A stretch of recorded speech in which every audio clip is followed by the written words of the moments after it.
Hello everyone. Today we will discuss about gram sustaining and myself Dr. Taruna Swami. How gram sustaining is done? For gram sustaining, first we have to prepare a smear. A smear can be prepared either from a culture plate or we can prepare direct from a specimen which we receive from a patient in laboratory. So once the smear is prepared, after that this is air dried and heat fixation of a smear is done by passing it over flame 3 to 4 times. But remember, we have to keep smear side upward while fixing the smear. So once the fixation is done, after that flood the smear with crystal violet stain for 1 minute. This is the primary stain, and after 1 minute wash in tap water. Then flood with grams iodine for 3 minutes and again after 3 minutes wash in tap water. Then acetone or alcohol is used as decolorizer, that is pour over the smear and keep it for few seconds so that the primary stain goes away and then wash with water. Finally, we have to add safranin or dilute carbolfuchsin stain over the smear for 1 minute and then wash with water and finally blot dry the smear gently. And the safranin or dilute carbolfuchsin act as counter stain. So once the smear is stained, this is dried one. Examine the smear first under low power microscopy and then add 1 drop of oil and examine under oil immersion lens. That is oil immersion. So this is the procedure how gram sustaining is done. Application of crystal violet, which is primary stain, and this is purple dye. This is a purple dye or violet in color. Second, we pour grams iodine, which acts as a mordant.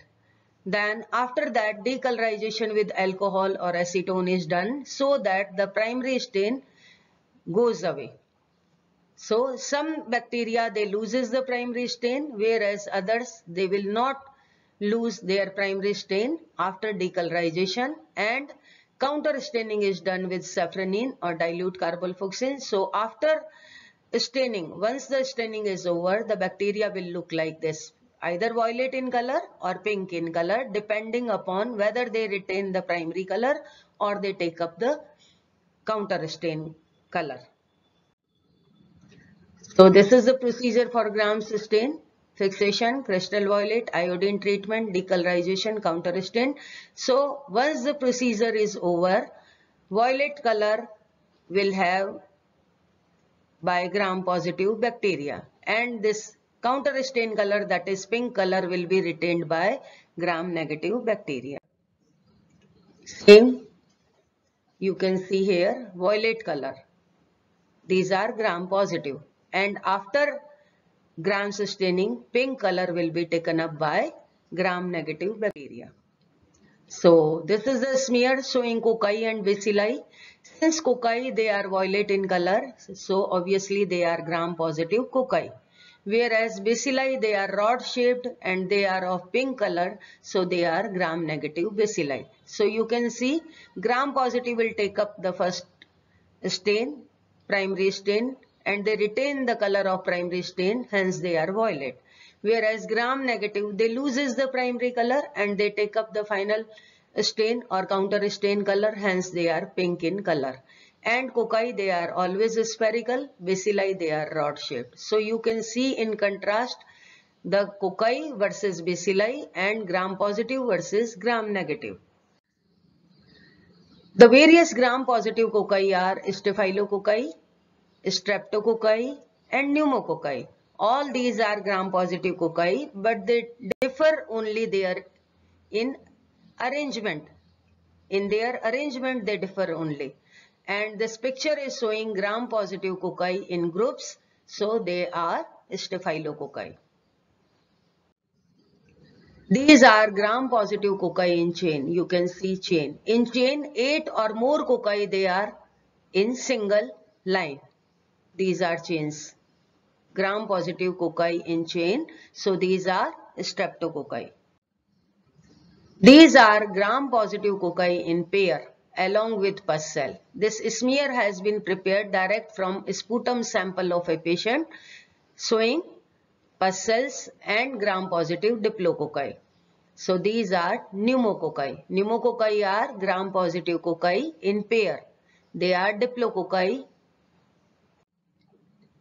This smear is showing gram-negative bacilli. So gram-negative bacilli, they are mainly E. coli, Klebsiella, Proteus, Salmonella, Shigella and Pseudomonas. These are gram-negative bacilli and they look like this, pink in color and rod shaped. So these are gram-negative bacilli. These are gram-positive bacilli. Gram-positive bacilli, they may be Clostridia, they may be Bacillus, they may be Mycobacteria, Corynebacteria and Listeria. They are also gram-positive bacilli. So they look like rod-shaped and they are violet in color. Hence, they are gram-positive bacilli.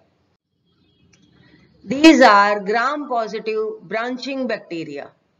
Gram-positive branching bacteria. You can see branching here. And since they are violet in color after gram staining, so they are gram-positive bacteria. So what can be these bacteria? They are either actinomyces or nocardia. Acinetobacter will look like this. They are gram-negative cocobacilli. Again, gram-positive branching bacteria. See, violet in color, but they are branching bacteria. So they are either probably nocardia or actinomyces. Now, gram-negative diplococci. See, these are diplococci. When two cocci are in pair, they are known as diplococci. And since they are gram-negative one, so either they are gonococci or they are meningococci. This picture is showing pus cells. These are pus cells or polymorphs. And along with that, gram-negative diplococci we can see. So what can be the possibility? Either gonococci or meningococci. These are gram-positive bacilli along with pus cells. These are pus cells. And these rod-shaped violet color bacilli, they are gram-positive bacilli. These are Bacillus anthrax. How they look like? The cells have characteristic squared ends.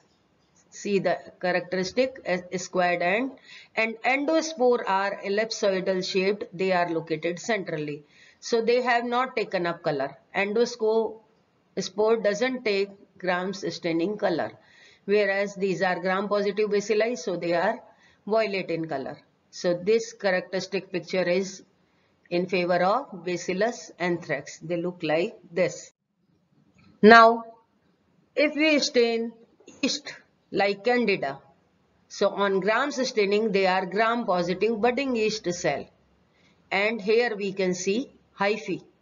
These are pseudo-hyphae. So gram-positive budding yeast with pseudo-hyphae. If this is the picture, this goes in favor of Candida. And these are epithelial cells. Now, we can do gram staining with help of a machine also. So this is automation of gram staining. This is a machine which automatically does gram staining, and these are the inlet by which primary color, tape water, then grams iodine, decolorizer and counter stain, they come automatically once we have to give command to the machine. And these are the racks where we can fit our smear. So depending upon rack size, we can do gram staining of smears. So this is automation of gram staining. Now, gram-positive bacteria, either they can be cocci or they can be bacilli. If they are cocci, then they can be either staphylococci, streptococci, enterococci or pneumococci. And all these are aerobes or facultative anaerobes, whereas anaerobes are peptostreptococci. Among the bacilli, the aerobe bacilli, gram-positive bacilli are Corynebacteria, Listeria, Nocardia, Lactobacillus and Bacillus, whereas anaerobes, they are Clostridia. So these are the common names which you have to remember as they are asked in your practical examination. Enumerate some gram-positive cocci with their arrangement. Then you have to name Staphylococci, Streptococci, Enterococci and Peptostreptococci. Enumerate some gram-positive bacilli. Then you have to name Corynebacteria, Listeria, Nocardia, Lactobacillus, Bacillus and Clostridia. Hope you like my lecture on gram sustaining. So please like and subscribe microbiology classes by Dr. Taruna. Thank you all.